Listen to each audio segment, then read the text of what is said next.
Hello everyone, मैं सुमित। आप सभी का मेरे यूट्यूब चैनल सेकी जीके पर स्वागत है। आज हम लोग बहमनी साम्राज्य को शुरू कर रहे हैं, जो 1347 ईस्वी से लेकर 1538 ईस्वी तक दक्षिण भारत पर स्थापित रहा। बहमनी राज्य एक मुस्लिम राज्य था, जबकि इसके दक्षिण में विजयनगर और जबकि इसके पूर्व में वारंगल दो हिंदू राज्य थे।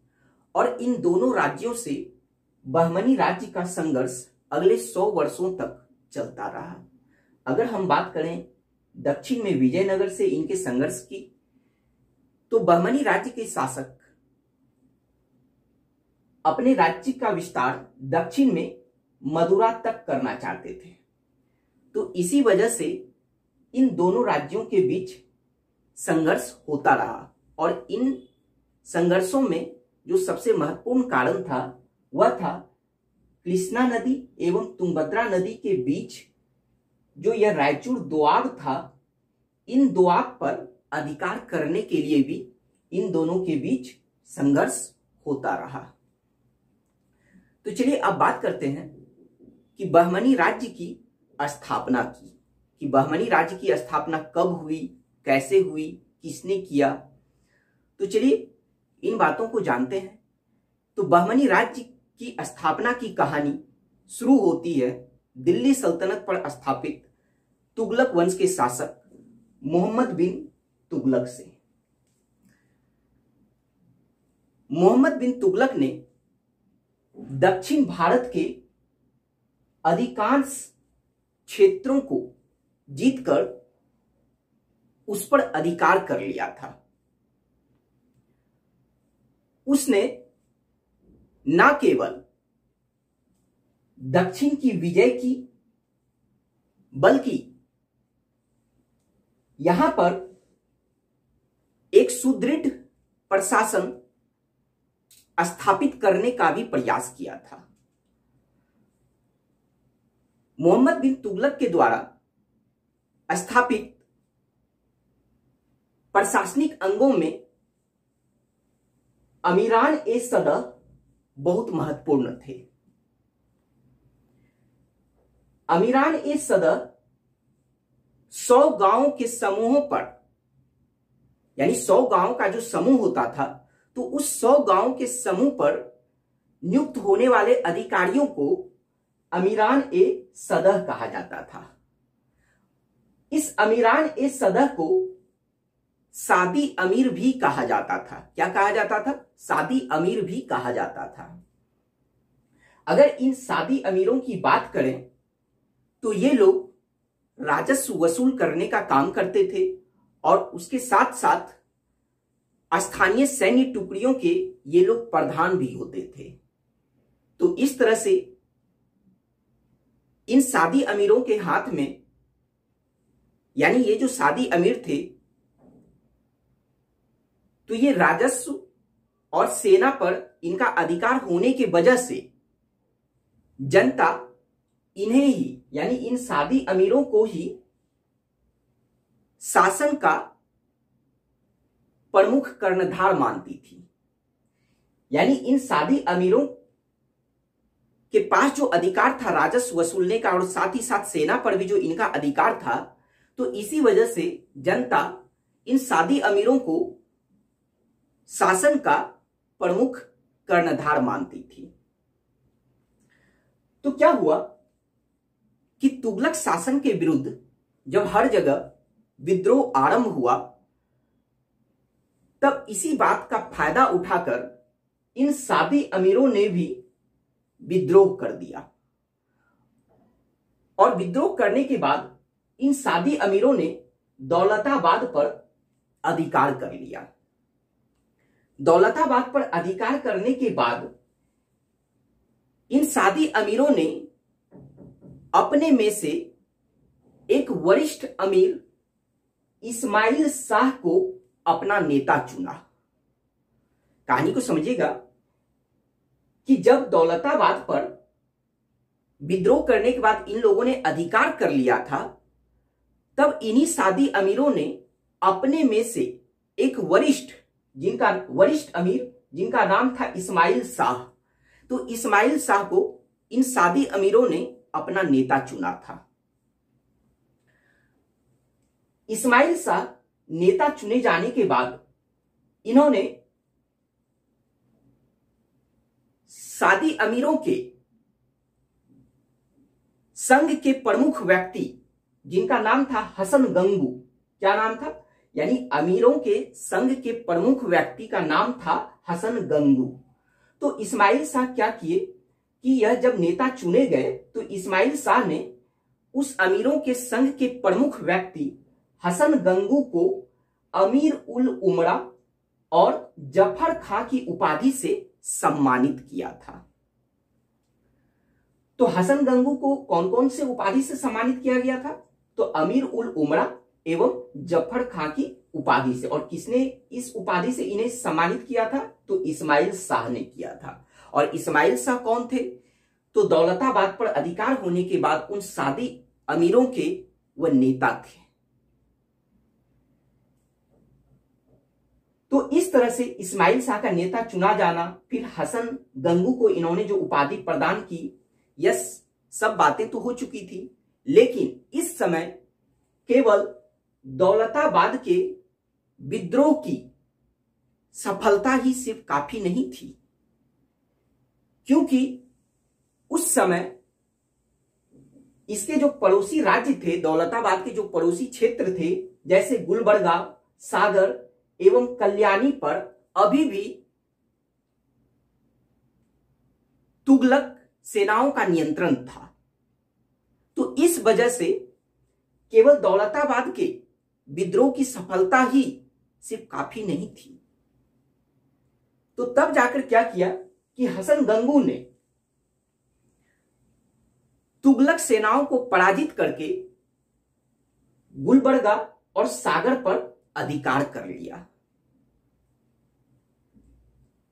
तो हसन गंगू की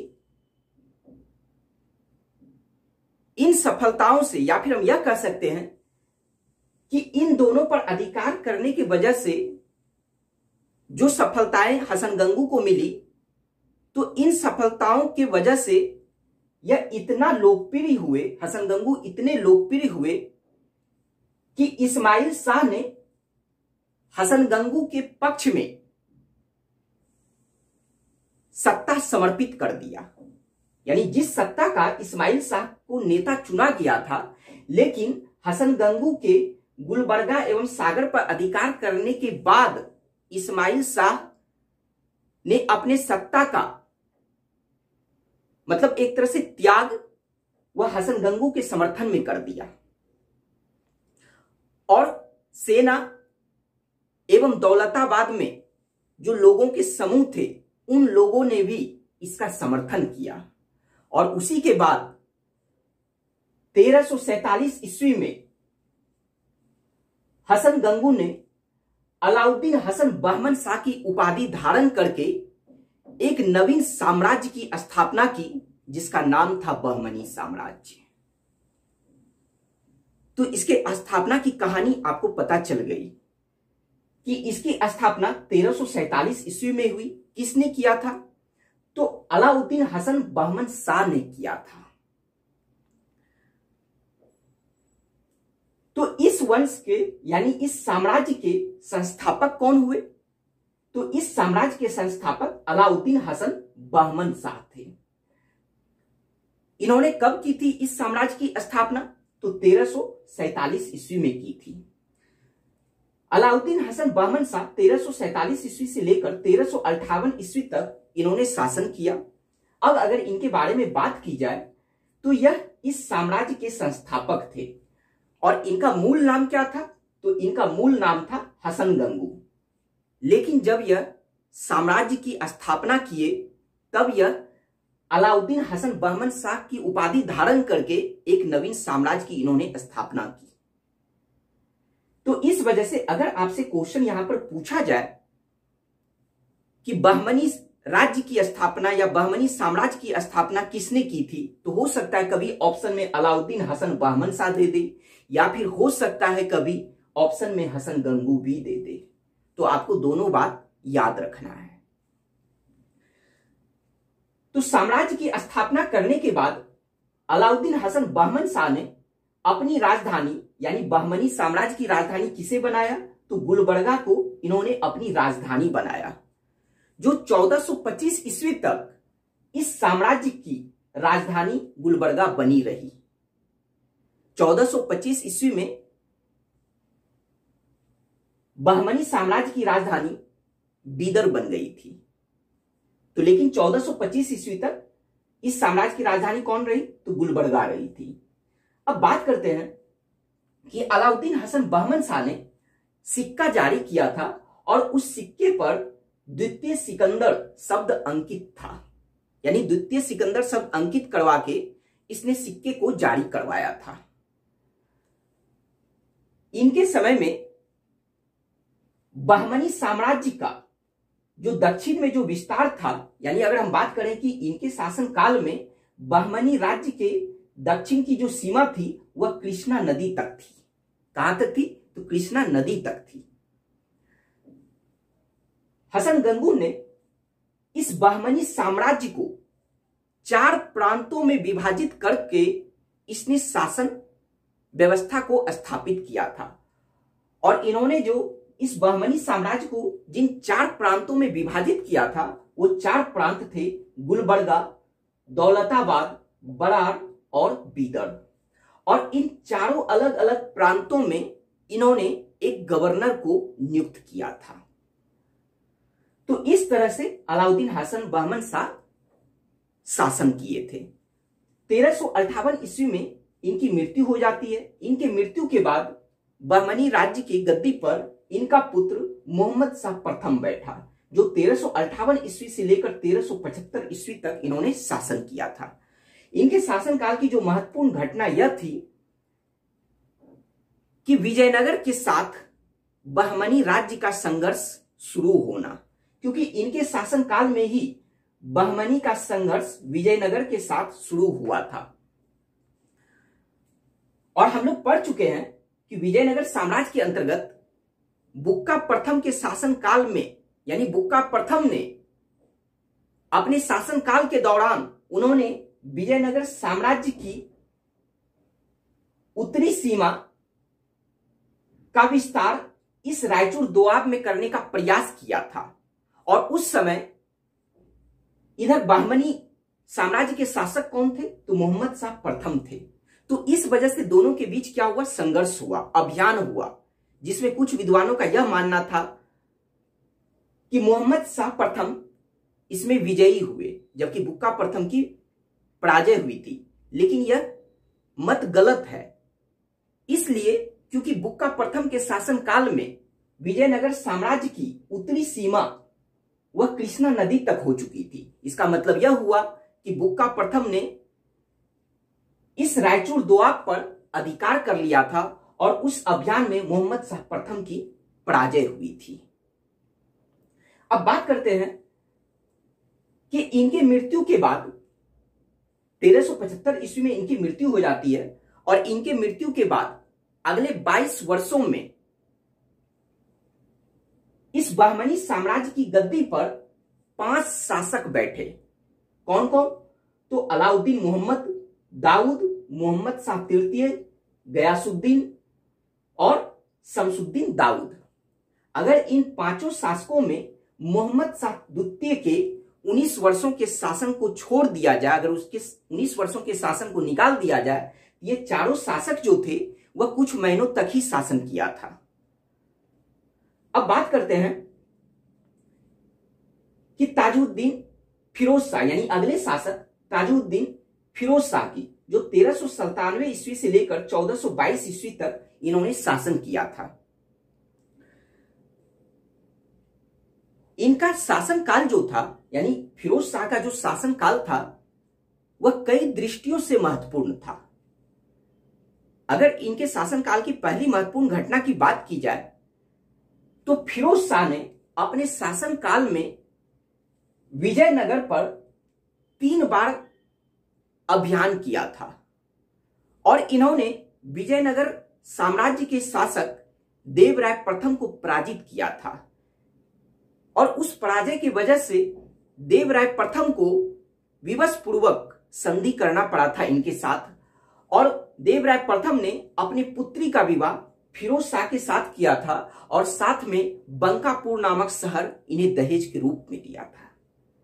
अब अगर हम फिरोज शाह के शासन की दूसरी महत्वपूर्ण घटना की बात करें तो वह है कि इनके शासन काल के दौरान, या फिर हम यह कह सकते कि इनके शासन काल में विदेशियों की संख्या में वृद्धि हुई थी, यानी विदेशियों की संख्या में वृद्धि होने लगी थी और उन लोगों का प्रभाव बढ़ने लगा था। इनके शासन काल में जो विदेशियों की वृद्धि हुई वो लोग थे ईरानी यानी ईरान के रहने वाले, अरबी अर्थात अरब के रहने वाले, और तुर्की अर्थात तुर्क के रहने वाले। और इन विदेशियों को अफाकी कहा गया है। क्या कहा गया है? अफाकी कहा गया है। तो फिरोज शाह ने इन अफाकियों को अपने राज्य में शरण दिया और साथ ही साथ इन अफाकियों को इन्होंने महत्वपूर्ण पदों पर नियुक्त भी किया। इन अफाकियों को महत्वपूर्ण पद पर नियुक्त करने के वजह से ही दक्खनियों किसे कहा जाता है? तो स्थानीय लोगों को कहा जाता है। तो इन अफाकियों को महत्वपूर्ण पदों पर नियुक्त करने की वजह से दक्खनियों ने इनका एक तरह से विरोध करने लगा। किनका? तो अफाकियों का। और इसी विरोध के वजह से क्या हुआ कि अफाकियों एवं दक्खनियों में संघर्ष शुरू हो गया, और यही वो संघर्ष था जो आगे चलकर बहमनी साम्राज्य के पतन का कारण बना। तो अगर आपसे बहमनी साम्राज्य के पतन का मुख्य कारण पूछा जाए तो अफाकियों एवं दक्खनियों के बीच संघर्ष जो था, वही संघर्ष इन साम्राज्य के पतन का मुख्य कारण बना था। अब बात करते हैं कि फिरोज शाह की मृत्यु के बाद बहमनी साम्राज्य की गद्दी पर इनका पुत्र शिहाबुद्दीन अहमद शाह बैठा, जिसने 1422 ईस्वी से लेकर 1436 ईस्वी तक शासन किया।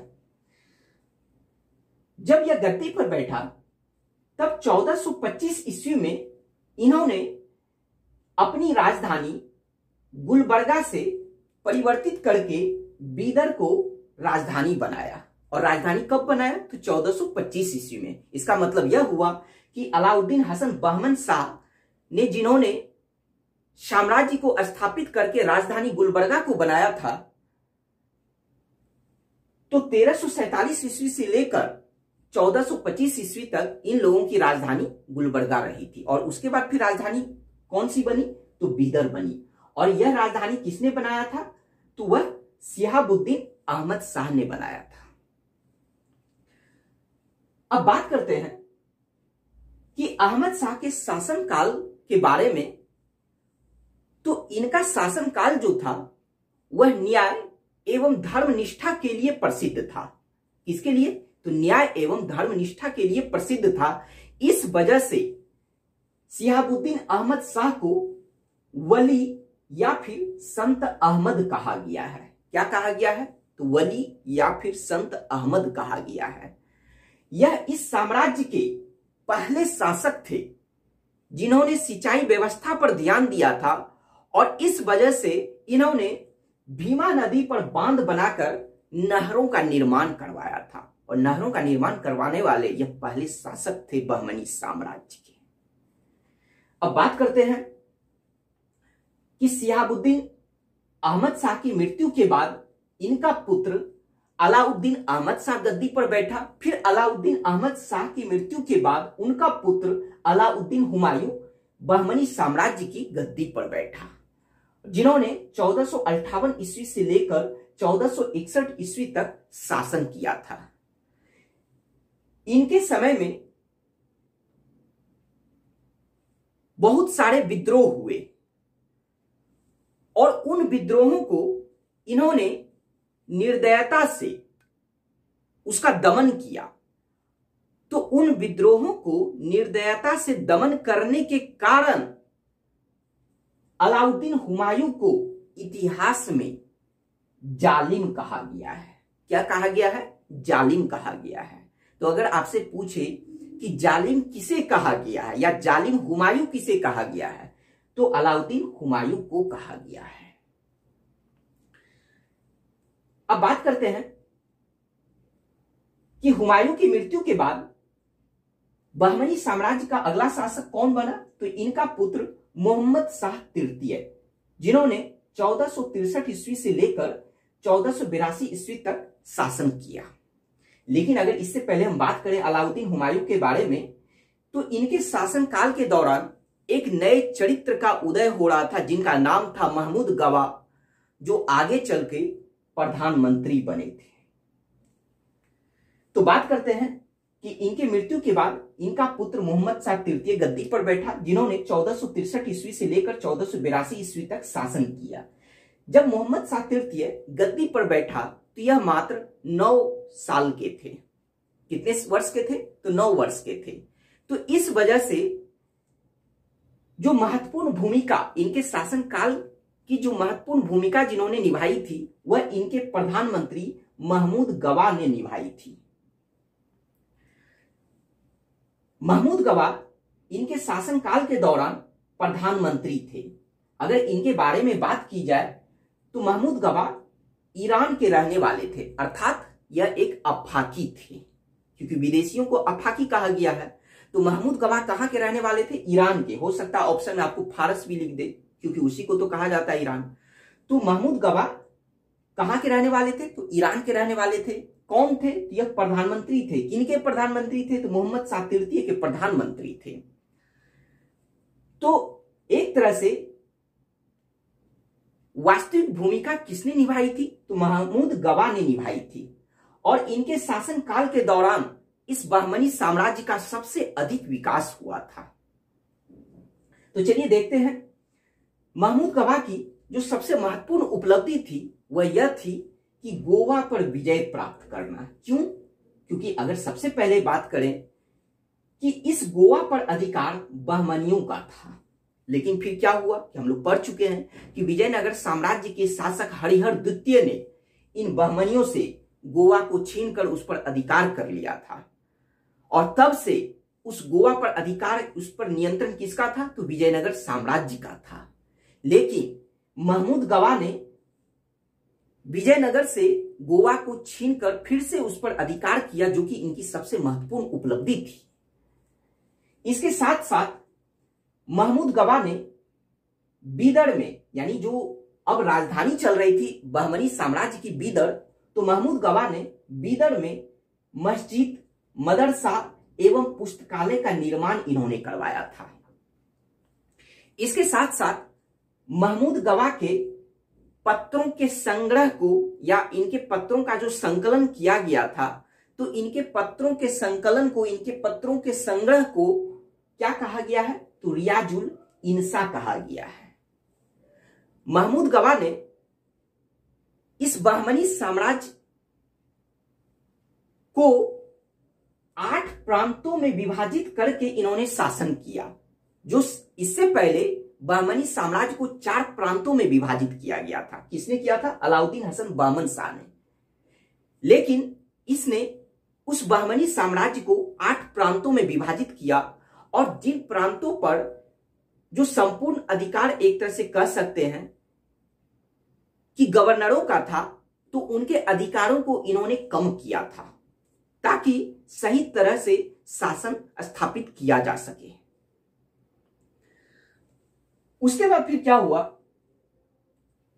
कि महमूद गवा, जो कि एक अफाकी थे, लेकिन इन्होंने दक्खनियों के प्रति भी, यानी दक्खनियों के खिलाफ भी इन्होंने कोई षड्यंत्र नहीं रचा था, और इन्होंने उन स्थानीय लोगों अर्थात दक्खनियों को भी मिलाकर चला। लेकिन उसके बावजूद भी क्या हुआ कि जब महमूद गवा की लोकप्रियता बढ़ने लगी, तब क्या हुआ कि वह जो स्थानीय लोग थे, स्थानीय अमीर जो थे, वह इनकी लोकप्रियता से जलने लगे, उनसे द्वेष रखने लगे।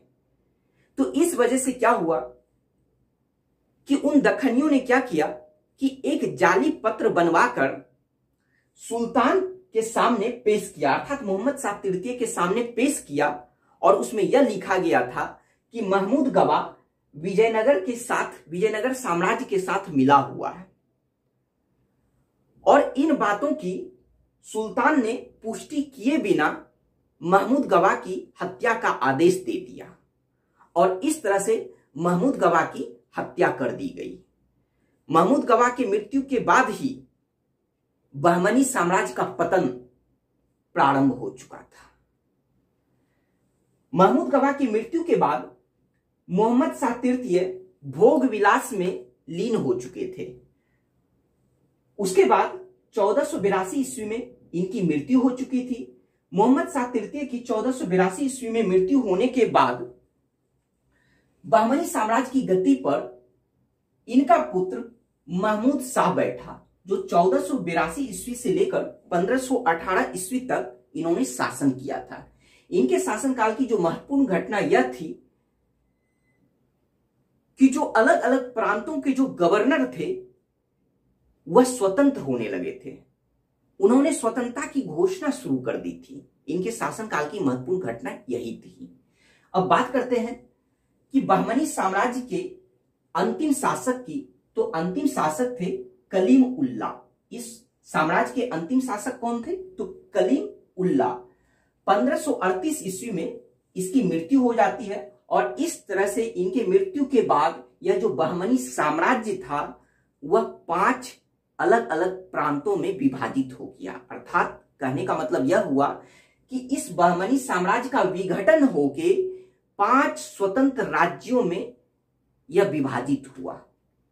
तो चलिए उन 5 राज्यों के उन 5 स्वतंत्र राज्य जो इसके विघटन के बाद जो स्थापित हुआ, तो उसके बारे में अब बात करते हैं।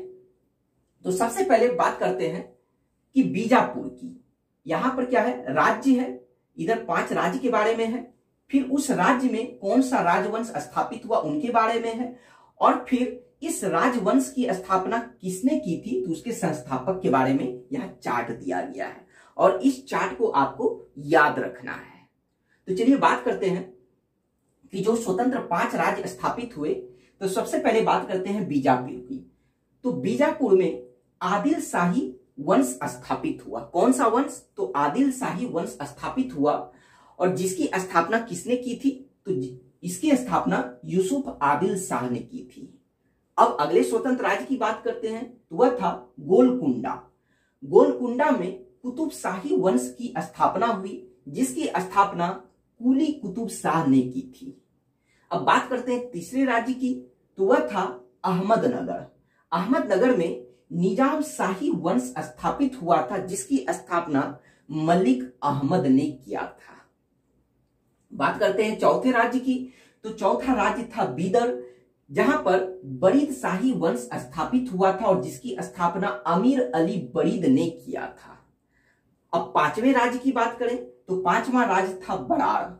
बराड़ में इमाद शाही वंश स्थापित हुआ था और जिसकी स्थापना किसने किया था? तो फतेह उल्लाह इमाद शाह ने किया था। तो ये तो हम लोग देखे कि बहमनी साम्राज्य के विघटन के बाद जो 5 स्वतंत्र राज्य स्थापित हुए थे और वहां कौन से वंश स्थापित हुए और उसके संस्थापक कौन थे, यह चार्ट हम लोग देखें। अब बात करते हैं इसी में से बीजापुर राज्य के बारे में। किसके बारे में? तो बीजापुर के बारे में बात करते हैं। बीजापुर के संस्थापक कौन थे? यूसुफ आदिल शाह। लेकिन इसके अगले शासक के, यानी इसके इस बीजापुर राज्य के अन्य शासक की अगर बात की जाए तो इस बीजापुर राज्य के अन्य शासक जिनका नाम था इब्राहिम आदिल शाह द्वितीय। क्या नाम था? इब्राहिम आदिल शाह द्वितीय। तो इब्राहिम आदिल शाह द्वितीय जो थे यह उदार प्रवृत्ति के थे। कैसे प्रवृत्ति के थे? उदार प्रवृत्ति के थे। साथ ही साथ ये विद्या प्रेमी भी थे।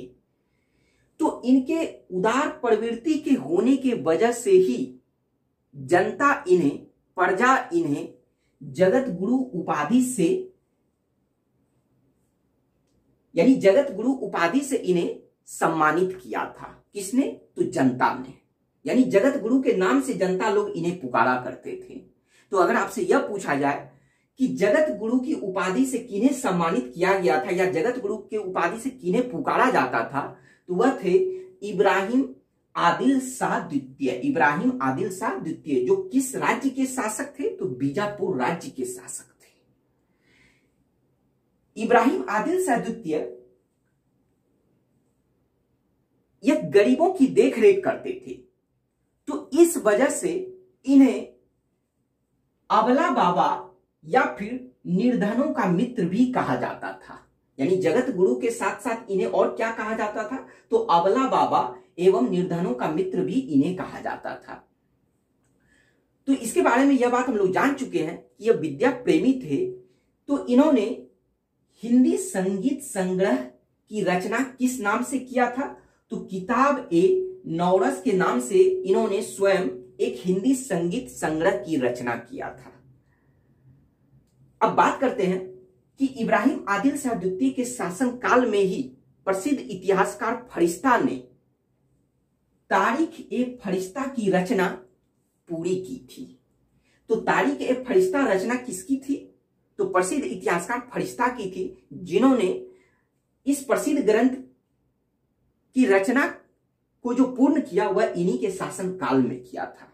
अब बात करते हैं कि बीजापुर राज्य के ही अगले शासक के बारे में। वह नाम है मोहम्मद आदिल शाह। क्या नाम है, मोहम्मद आदिल शाह। यह किस राज्य के शासक थे, तो यह भी बीजापुर के ही शासक थे।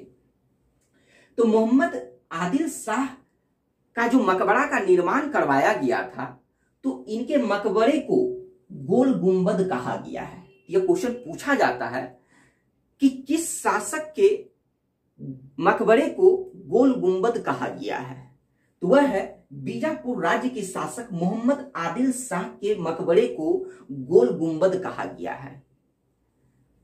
और यह गोल गुंबद जो था विश्व के, सिर्फ भारत ही नहीं बल्कि विश्व के महानतम गुंबदों में से यह एक है। तो यह तो बात हम लोग जान लिए। अब बात करते हैं कि इन 5 राज्यों के बारे में।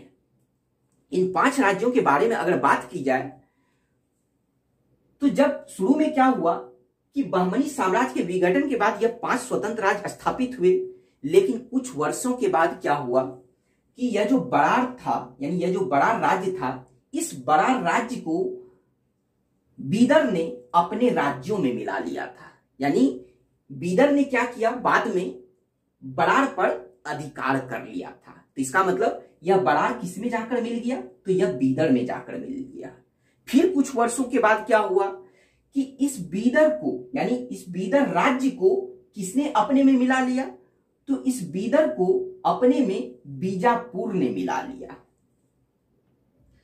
यानी बीजापुर ने बीदर पर अधिकार कर लिया। तो इसका मतलब अब कितने राज्य बचे, यानी कुछ वर्षों के बाद कितने स्वतंत्र राज्य बचे, तो सिर्फ 3 राज्य बचे। कैसे, क्योंकि क्या हुआ कि बरार को बीदर ने अपने में शामिल कर लिया, फिर तो कितने बचे, 4। उसके बाद फिर क्या हुआ कि बीदर को बीजापुर ने अपने में शामिल कर लिया, यानी उस पर अधिकार कर लिया। तो उसके बाद फिर कितने राज्य बचे, तो सिर्फ 3 राज्य बचे। कौन कौन, तो बीजापुर, गोलकुंडा एवं अहमदनगर। तो चलिए अब इन 3 राज्यों के बारे में बात करते हैं। तो क्या हुआ कि 1636 ईस्वी में मुगल साम्राज्य के शासक शाहजहां ने इस अहमदनगर पर अधिकार करके, यानी इसे जीत करके मुगल साम्राज्य में मिला लिया। तो मुगल साम्राज्य में किसने मिलाया, तो शाहजहां ने मिलाया। मुगल शासक शाहजहां ने मिलाया। कब मिलाया, तो 1636 ईस्वी में। शाहजहां के बाद उनके पुत्र औरंगजेब ने 1686 ईस्वी में इस बीजापुर को मुगल साम्राज्य में मिला लिया, यानी इस पर अधिकार करके मुगल साम्राज्य में मिला लिया। और ठीक उसके 1 वर्ष बाद, यानी 1687 ईस्वी में औरंगजेब ने ही इस गोलकुंडा पर भी अधिकार करके इसे भी मुगल साम्राज्य में मिला लिया। तो इस तरह से हम लोग देखें कि बहमनी साम्राज्य की स्थापना से लेकर इसके विघटन तक का जो प्रोसेस था, फिर इसके विघटन से जो 5 राज्य स्थापित हुए, फिर यह 5 राज्य का जो है पतन कैसे हुआ, यह 5 राज्य कैसे समाप्त हुए। तो बात करते हैं बहमनी साम्राज्य के अगर पतन के बारे में, तो बहमनी साम्राज्य के पतन का जो मुख्य कारण था वह था अफाकियों एवं दखनियों के बीच जो संघर्ष प्रारंभ हुआ था, तो यही संघर्ष इसके पतन का मुख्य कारण था। तो यह वीडियो आपको कैसा लगा आप हमें कमेंट में जरूर बताइए। Thank you.